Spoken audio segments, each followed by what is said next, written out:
Papuri at pagbati ang ipinaabot ng Ministry of Basic, Higher and Technical Education kay Nathan Wayne Ariston mula sa Maguindanao del Norte sa inukit nitong kasaysayan bilang kauna-unahang nagtapos ng cum laude sa Yale University sa United States sa ilalim ng Full Scholarship Program. Pinarangalan din ito ng prestiyosong Howard L. Schultz Prize. Ang detalye sa report. Umukit ng kasaysayan si Nathan Wayne Ariston mula sa Maguindanao del Norte bilang kauna-unahang nagtapos ng cum laude sa Yale University sa United States sa ilalim ng Full Scholarship Program. Nakamit nito ang dual degrees sa Bachelor of Science in Physics at Bachelor of Science in Mathematics.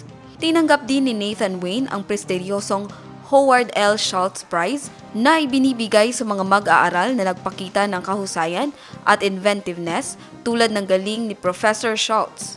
Nagbigay din ito ng karangalan sa bansa nang makamit ito ang silver medal sa International Earth Science Olympiad sa Daegu, South Korea at bronze medal sa 2020 International Chemistry Olympiad sa Istanbul, Turkey.